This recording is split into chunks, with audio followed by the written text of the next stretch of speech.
오늘 사사기 21장 25절입니다.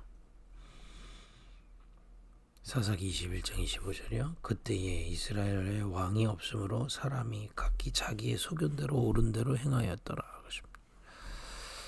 네 생각대로 해. 네 마음대로 해. 이게 굉장히 우리에게 듣기 좋고 그렇게 얘기해 주면 굉장히 힘이 나잖아요. 저도 그랬거든요. 심지어는 복음 받고도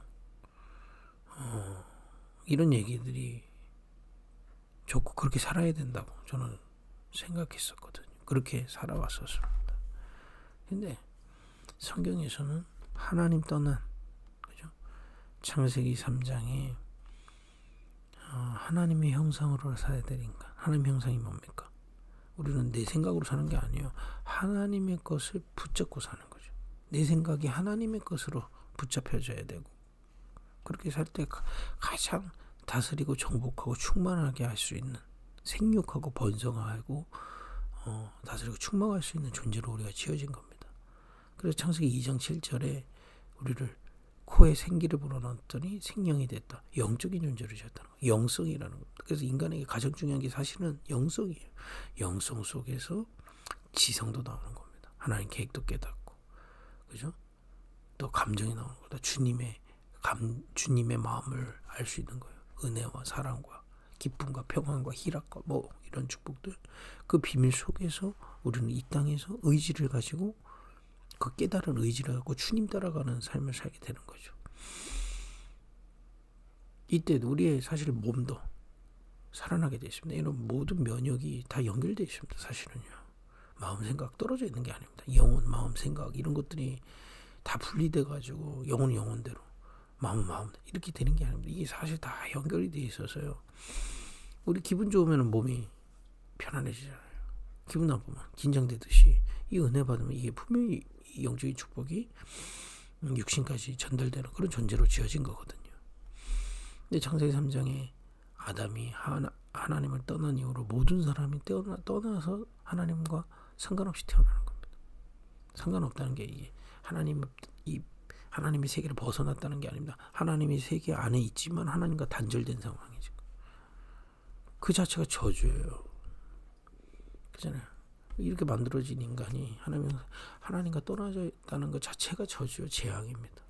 어떤 면에서는 우리 현장이 내 마음과 생각이 어렵고 내 삶이 안 되고 관계가 깨지고 이게 이 영적인 재앙의 결과지 특별한 건 아닙니다. 당연한 거죠. 어떤 면에서는. 그래서 네 마음대로 해. 이게 사실 제일 안타까운 겁니다. 왜냐? 내 생각대로 해. 이 말 자체는 우리가 굉장히 힘이 나지만 그렇게 살아봐도 이 저주 재앙에서 벗어날 수 없거든요. 그거 알고 사단이 하나님 떠난 인간을 제일 속이는 게 뭐냐? 창세기 3장 4절 5절에 네가 하나님처럼 이 자기 소견대로 살아. 여기에 갇혀있는, 보세요. 영적인 저주가 이미 와 있고, 그죠? 몰라요. 시간이 지나면 그게 드러날 겁니다. 내 힘으로 열심히 사는 게 나쁘다는 게 아니라 그 힘으로 살아본들 여기서 못 빠져나와요. 이걸 알고 사단은요, 이 거짓말을 계속하는 겁니다. 네 생각대로 해, 네 뜻대로 해. 되게 좋아 보이지만 이게 사단이 인간을 잡고 있는 가장 큰 전략입니다. 그래서 여기서 아무도 빠져나올 수 없는 걸 아시고 그리스도를 우리에게 보내신 것입니다. 그리고 그 그리스도를 대속하신 어린 양으로 십자가에 달아주신 거예요. 그래서 그 이름을 믿는 우리가 하나님 떠난 죄에서 해결되고요. 그죠?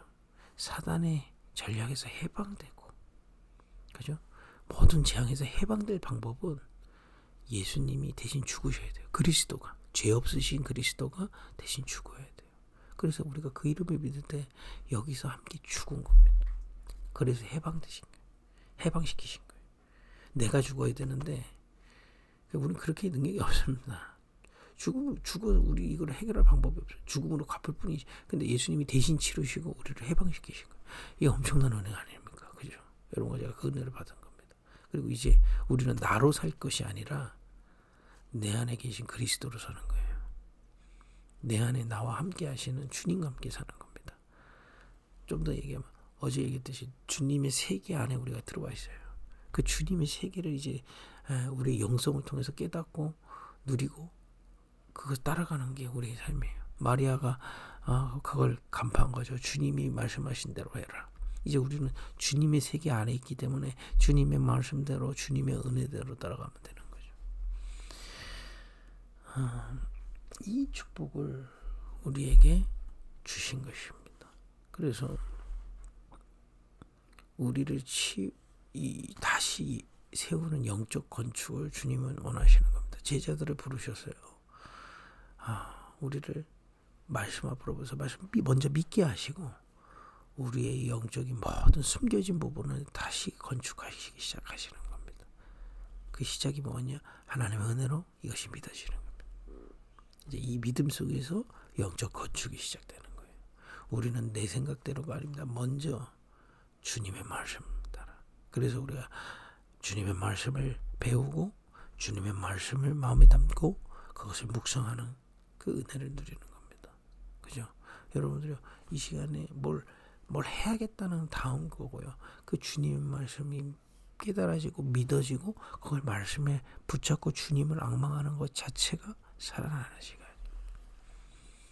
치유되는 시간, 영적 건축의 시간이에요. 왜냐? 완전히 해방받았는데 우리의 생각, 기준, 판단이 예전에 사단의 12가지 전력 속에 그대로 각인불이 체질된 게 있지 않습니까? 그걸 이제 구원받은 우리를 말씀을 통해서 또 주님의 나라의 이 은혜를 통해서 주님이 우리를 다스리시면서 우리 속에서 치유해 가시고 그의 묵상의 비밀입니다. 예전 거에서 자꾸 빠져나오게 하시고 내 중심의 생각에서 빠져나오게 하시고 주님 모르던 그야말로 사단에 속아가지고 나밖에 모르던 그 어두움에서 자꾸 살아나게 되어 있습니다. 히브리서 4장 12절에서 13절 보니까 이 말씀이 우리 안에 오면 살았고 운동력이 있어서 날선 검처럼 양날의 검이라고 들어보시죠.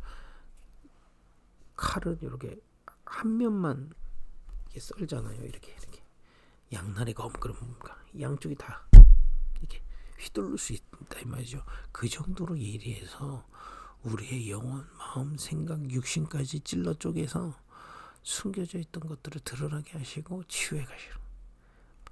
사람이 하는 게 아니라 말씀이 내 속에 들어갔을 때 나도 모르게 숨겨져 있던 사단의 12가지 전략이 지금은 드러나고 주님이 인도하시는 그 주님의 세계에 인도하시고 역사하시고 그것을 믿고 누리면서 주님의 인도를 받고 주님의 능력으로 현장에 설 이 여정을 가게 되어 있습니다.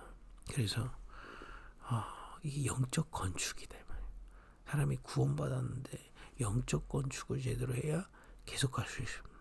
그냥 구원받았는데 생각 옛날 거에 그대로 두고 안 해. 그러니까 뭐 급할 게 없어요. 특히 우리 급익교회는요 이 축복을 충분히 받는 겁니다. 내 안에 영적 건축이 새롭게 되는 그 은혜를 주님은 주실 줄 믿습니다. 오늘도. 그래서 지금 우리 수요 예배 때는 구원의 길 속에 있는 말씀들을 이렇게 묵상하고 있죠. 또 지금 기도하고 있습니다. 우리 금요철야 때는 지금 금요철야는 대로 진행되고요. 금요철야는 이번 주 말씀을 정리하고 우리 붙잡고 함께 통성으로 또 합심해서 우리 교회를 위해 우리 자신을 위해서 기도하는 시간이지만은 그 앞뒤로 우리가 그동안 속았던 사탄의 12가지 전략이 무엇인지 말씀으로 확인하고요. 또 이제 우리에게 지금 주님이 우리 속에 계시고 우리를 인도하고 계시고 우리에게 권능으로 역사하실 그걸 말씀으로 찾아서 묵상하는 그래서 영적 건축의 교회가 되기를 원합니다. 여러분들이 이 축복을 내 속에 영적 건축이 자꾸 되어지면요. 이 은혜를 누리면 내가 응답 안 받으려 하는데 응답 옵니다.